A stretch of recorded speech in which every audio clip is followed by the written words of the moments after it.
Marcus Rashford tolak Aston Villa demi Barcelona. Performa memalukan Arsenal jelang laga tandang ke PSG. Lewandowski siap diturunkan di leg kedua melawan Inter. Hansi Flick akui taktiknya bocor. Halo football lovers. Sebelum kita lanjut, baiknya kalian subscribe dan like video ini agar Mimin makin semangat ngontennya.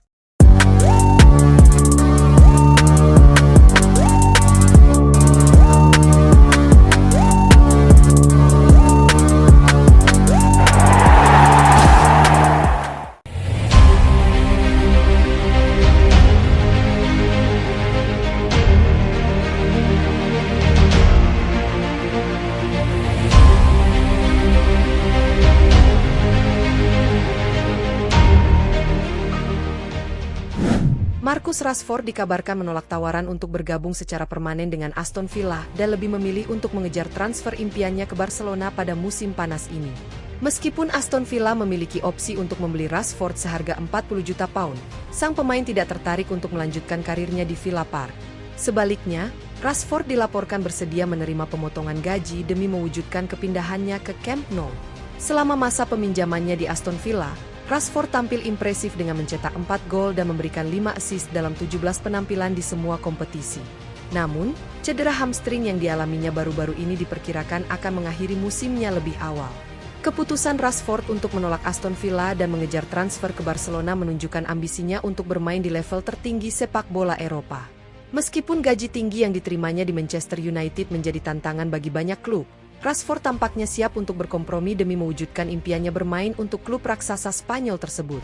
Menjelang leg kedua semifinal Liga Champions melawan Inter Milan, pelatih Barcelona Hansi Flick menghadapi tantangan besar dalam menyusun strategi tim.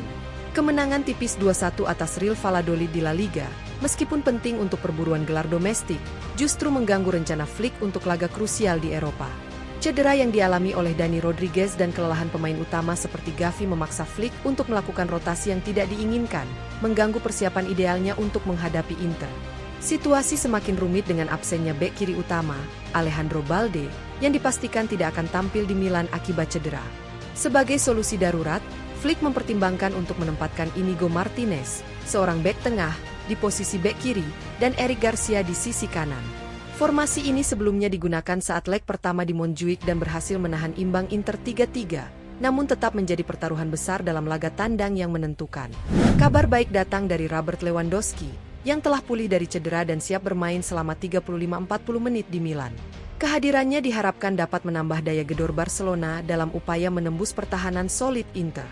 Dengan agregat 3-3, Barcelona membutuhkan kemenangan di Giuseppe Meazza untuk melaju ke final Liga Champions. Meskipun menghadapi berbagai kendala, semangat juang dan strategi adaptif Flick menjadi kunci dalam menghadapi tantangan ini.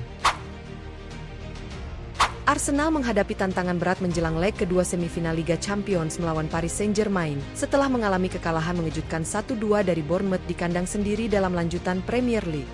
Kekalahan ini menjadi pukulan moral bagi skuad Mikel Arteta, yang sebelumnya juga tumbang 0-1 dari PSG di leg pertama semifinal Liga Champions. Dalam laga melawan Bournemouth, Arsenal sempat unggul melalui gol Declan Rice, namun kebobolan 2 gol di babak kedua yang dicetak oleh Dean Huijsen dan Evan Nilsson. Kekalahan ini menyoroti masalah konsistensi dan ketahanan mental tim, terutama dalam mempertahankan keunggulan. Cedera pemain juga menjadi perhatian serius. Bek Jurrien Timber masih diragukan tampil melawan PSG setelah absen dalam beberapa pertandingan terakhir. Sementara itu, Ousmane Dembélé dari PSG, yang mencetak gol kemenangan di leg pertama, dilaporkan telah pulih dari cedera dan siap memperkuat timnya di leg kedua. Arsenal kini harus mengejar defisit 1 gol di Parc des Princes pada Kamis, 8 Mei 2025, pukul 2 waktu Indonesia Barat.